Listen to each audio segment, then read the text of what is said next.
ficando cada vez mais colorido com os movimentos LGBT. E esse assunto nós discutimos agora aqui no Decote com o publicitário, ativista e presidente da ONG As Gatas, o Washington Ricardo. Tudo bem, Ricardo? Tudo bem, Tudo Mirtz. bom? É um prazer estar aqui, é um projeto muito bacana, me sinto lisonjeado de estar sendo convidado aqui hoje. Mas antes da gente começar a conversar mesmo, explica um pouquinho essa questão da sigla. Que ela nasceu lá nos anos 1970, né, e já mudou tanto, hoje é outra coisa. Explica um pouquinho pra gente, pra mim e pra quem está nos assistindo. Na verdade, a questão da sigla, ela foi mesmo firmada na década de 90, que ficou como GLS, e de lá para cá teve algumas alterações de verdade. Essas alterações, elas se dão muito pelo fato de ter representatividade. Então, ela mudou para LGBT para poder colocar as travestis, transexuais, e agora a gente teve uma outra mudança, que é a LGBTQ+, que na verdade também engloba a questão queer, que é uma questão muito mais complexa, que não difere tanto de sexualidade. É uma questão que fala mais de um comportamento, que é a cultura queer, que na verdade existe uma literatura gigante para ela, e aí o movimento acabou inserindo também o que é LGBTQ, e o mais para contemplar todas as outras siglas, porque a sexualidade humana era muito mais complexa do que a gente já estudou e que a gente imagina que possa ser. Então ela sempre está em mutação. Então assim, para que se sinta contemplada essas e outras siglas, acabou-se adotando o LGBTQ+. E hoje, no mundo de hoje, é mais fácil ou não lutar pelos direitos LGBTQ+.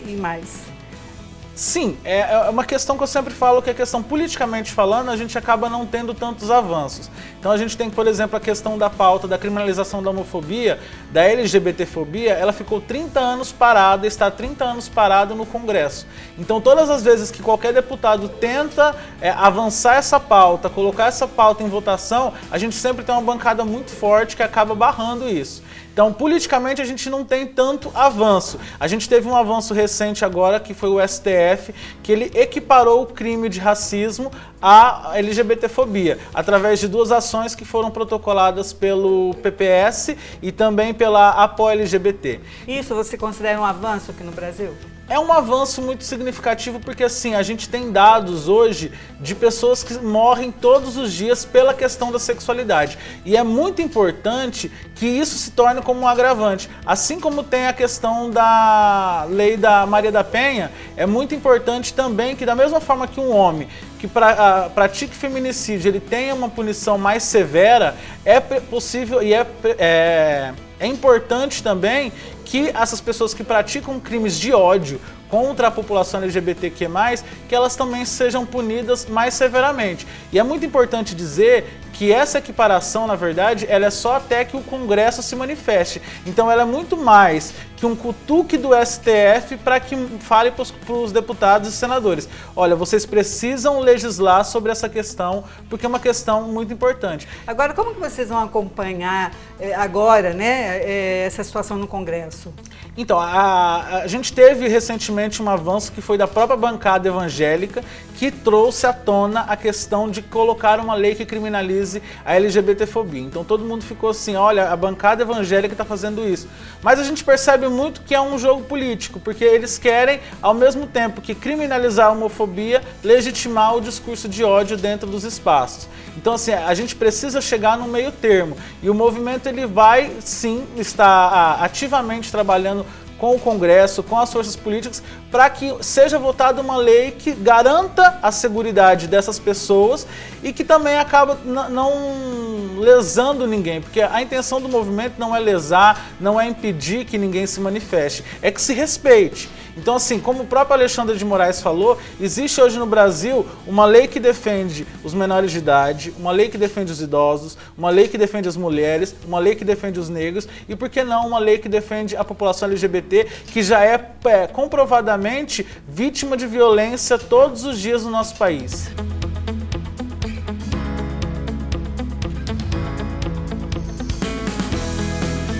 Agora, essa é uma discussão política, está no plano político. E no plano de costumes, Como que tá? Então, eu acho que, como eu falei, independente da pauta política ainda está muito parada, a gente percebe que ainda tem muito o que fazer, muito o que conversar politicamente, a gente percebe que com a sociedade existe um diálogo muito mais aberto hoje. Então a gente percebe que as pessoas hoje elas querem discutir, querem aprender muito mais sobre essas questões.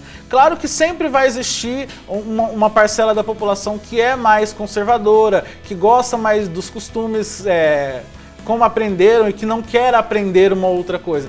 Mas de maneira geral a gente entende que nas escolas, que na mídia e que em outros espaços existe muito mais essa abertura. Então, para você ter noção, há 20 anos atrás ninguém falava assim transexuais.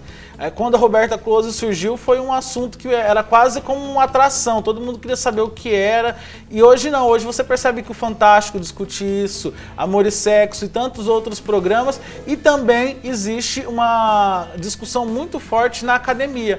Hoje você tem muito mais material das universidades, materiais de TCC, materiais de mestrado, que dão suporte inclusive para a gente no nosso discurso. Então é muito importante dizer que, enquanto existe um retrocesso político, existe sim um avanço muito importante da discussão na sociedade, nos mais diversos setores. Agora, a questão LGBT, ela é um preconceito, é um dos tantos preconceitos, né, que ainda estão presentes em nossa sociedade e tal. Quais as maiores dores desse preconceito? Eu costumo sempre dizer o seguinte, que a dor do preconceito para o LGBT ela é muito complicada porque assim, ela começa primeiro na adolescência dele, quando ele começa a se identificar como diferente daquele grupo social que ele está. Ele percebe que todos os homens, todos os meninos começam a gostar de meninas e ele não se encaixa muito naquilo. E aí começa a questão do bullying, começa a questão do preconceito e da autoaceitação. Superado isso, ele precisa então superar o preconceito na família. Que ele precisa então expor para a família, olha, entendi que não sou uma pessoa como o outro, sou diferente, sou um gay, sou uma lésbica, sou uma travesti, uma transexual. E aí ele enfrenta esse preconceito. Enfrentado esse preconceito, ele precisa enfrentar o mundo. O mercado de trabalho, que nem sempre está de portas abertas, principalmente para a população de travestis e transexuais. Então, resumindo tudo, é uma questão de preconceitos que você vai vivendo durante sua vida e que vai acabando te paralisando e vai te colocando na marginalização. Então, hoje existe muito uma discussão a respeito, por exemplo, das travestis e das transexuais. Por que muitas delas estão no mercado de trabalho? Porque muitas delas foram expulsas de casa quando se assumiram ou quando decidiram que iriam realmente expor ao mundo quem elas são por dentro. E aí, sendo expulsas de casa, elas são principalmente não acolhidas nas escolas. Então a professora não quer fazer a chamada com o nome social, os amigos fazem piada quando vai usar um banheiro, o professor, o diretor não deixa usar aquele banheiro, então essa pessoa ela sai da escola. E ela não saindo da escola, ela já está em desvantagem porque ela não tem uma graduação como outra pessoa qualquer. E além disso, quando ela vai ser inserida no mercado de trabalho, o mercado ele não absorve essas pessoas. E é uma provocação que eu faço sempre, é o seguinte, quantas padarias que você já foi que você foi atendida por uma transexual? Quantas vezes você foi no banco que você foi atendido por uma travesti?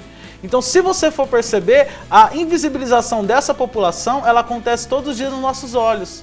E essas pessoas, elas precisam sobreviver, elas precisam comer, elas precisam pagar aluguel, e aí é onde elas acabam indo para a prostituição. Então, é um ciclo vicioso que fica ali o resto da vida e que se a gente não quebrar ele e não começar a discutir, não começar a criar leis que equiparem e que deem seguridade para essas pessoas, a gente nunca vai avançar. Porque além de leis é preciso educar a sociedade, Sim. né? Você é presidente de uma ONG sobre LGBT. Qual o seu trabalho? O que consiste o trabalho de uma ONG?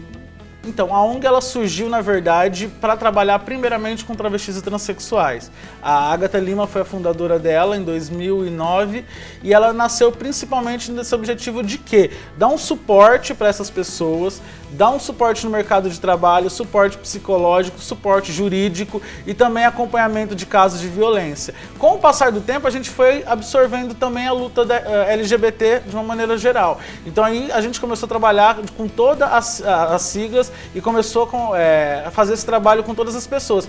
Então o trabalho da ONG ele resume em garantir cidadania, garantir que essas pessoas tenham acesso à saúde, ao direito constitucional que está nelas, então, por exemplo, de ter o nome dela modificado, como a gente tem hoje, essa seguridade. Então, a questão da educação. Então, a gente tem, por exemplo, acompanhamento nas escolas, quando tem algum problema, conversa com as pessoas, e também no campo político, fazendo a discussão com os setores políticos, com os agentes políticos, tentando alertar sobre a necessidade de se fazer a discussão sobre essas pautas e, posteriormente, aprovar leis e mecanismos que vá proteger essas pessoas. Quais são os grandes passos, os grandes avanços que o movimento precisa ter agora?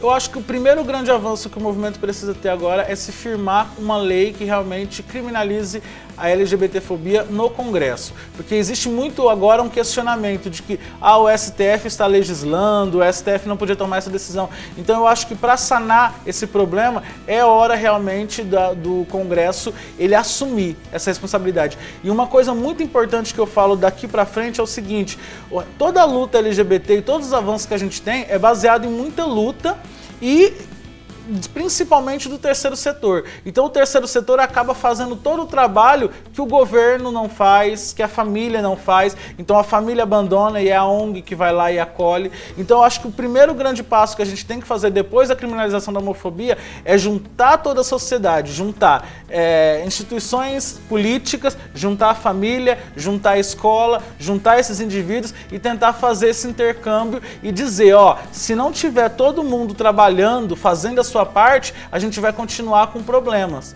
Então é tentar trazer essa sociedade para discutir, é trazer todo mundo para a discussão e dizer, nós precisamos entender que essas pessoas elas têm pautas específicas e a gente precisa lidar com elas e como vamos lidar com elas.